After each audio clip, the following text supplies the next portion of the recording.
Oke, kita mulai ya. Hari ini kita bakal menyelami salah satu kisah paling epik dari sejarah Nusantara. Ini adalah cerita tentang seorang raja, sebuah kerajaan yang lagi jaya-jayanya, dan satu pemberontakan yang mengubah takdir Jawa Timur untuk selamanya. Tapi ini bukan cuma soal perang dan kekuasaan loh.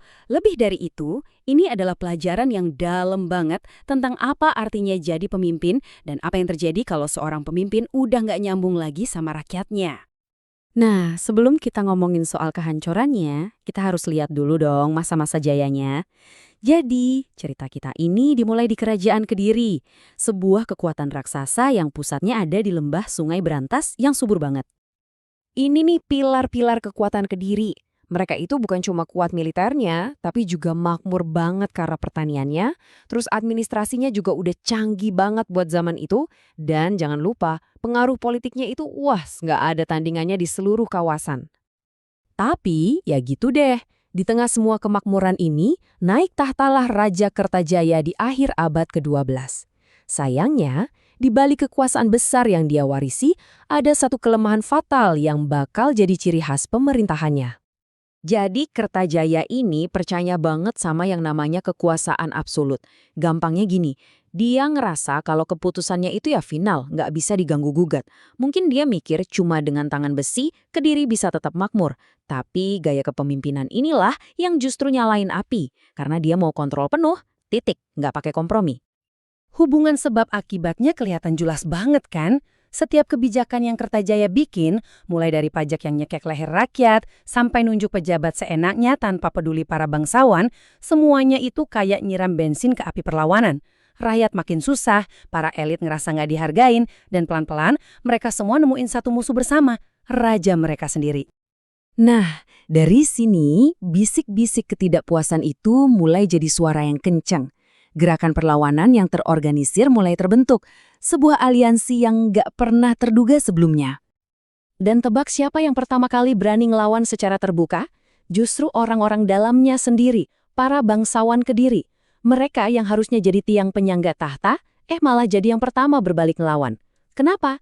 Ya karena mereka ngerasa hak dan tradisi mereka diinjak-injak sama rajanya. Di tengah kekacauan ini, muncullah satu tokoh baru yang karismatik banget dari Tumapel. Namanya Ken Arok. Dia ngelihat ada peluang di tengah perpecahan ini, dan dengan cerdik, dia langsung menempatkan dirinya sebagai pemimpin kubu oposisi. Nah, ini dia momen yang mengubah segalanya.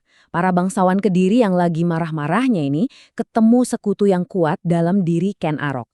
Mereka akhirnya gabungin kekuatan, sumber daya, dan pengaruh mereka. Terciptalah sebuah koalisi super yang tujuannya cuma satu, gulingkan Raja Kertajaya. Jadi, inget ya, konflik ini tuh udah lebih dari sekedar perebutan kekuasaan. Ini udah jadi pertarungan fundamental tentang gimana seharusnya sebuah kerajaan dipimpin. Apa harus oleh satu orang dengan kekuasaan mutlak, atau harusnya dengan dengerin suara rakyat dan para bangsawannya? Oke, panggung pertempuran udah siap. Dua kekuatan raksasa ini siap berhadapan dalam satu pertarungan klimaks yang bakal nentuin nasib kerajaan Kediri. Inilah pertahanan terakhir Kertajaya. Pertempuran terakhirnya ini benar-benar epik. Coba bayangin, di satu sisi ada pasukan kerajaan Kediri yang setia. Di sisi lain, ada pasukan Tumapel, pimpinan Ken Arok, yang dapat suntikan tenaga luar biasa dari dukungan rakyat jelata yang pengen perubahan. Perang terjadi di mana-mana, dan pada akhirnya, walaupun Kertajaya berjuang mati-matian, dia tetap nggak bisa ngalahin kekuatan gabungan yang ngelawan dia. Cuma butuh satu kekalahan telak, dan semuanya berakhir. Dengan jatuhnya Kertajaya, berakhirlah era kerajaan Kediri sebagai kekuatan politik utama di Jawa Timur. Sebuah dinasti besar akhirnya runtuh. Tapi, kayak cerita-cerita besar lainnya, akhir dari sebuah kerajaan itu bukan berarti akhir dari kisahnya. Sekarang, yuk kita lihat pelajaran dan warisan apa aja yang ditinggalkan dari kisah Raja Kertajaya ini. Jadi, apa sih yang bisa kita ambil dari kejatuhannya? Kisah Kertajaya ini jadi bukti nyata kalau kekuasaan absolut itu kayak pedang bermata dua. Bahaya. Kisah ini juga nunjukin kalau kekuatan sejati itu datangnya dari persatuan dan dukungan rakyat. Dan yang paling penting, sejarah itu nggak cuma ditulis sama pemenang, tapi juga sama mereka yang berani ngelawan ketidakadilan. Walaupun kerajaannya udah nggak ada lagi secara politik, warisan Kediri itu masih terus hidup loh.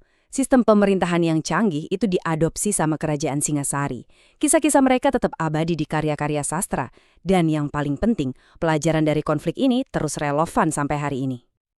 Ya, sama kayak Sungai Brantas yang jadi saksi bisu pasang surutnya Kediri, kisah Kertajaya ini juga terus mengalir di ingatan kita bersama.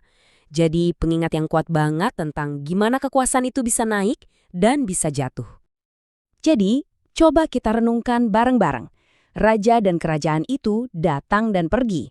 Istana megah pun bisa jadi puing-puing. Tapi, gagasan soal keadilan, konsekuensi kepemimpinan, dan keberanian buat melawan, mungkin itulah warisan yang sesungguhnya nggak akan pernah lekang oleh waktu. Terima kasih sudah menyimak.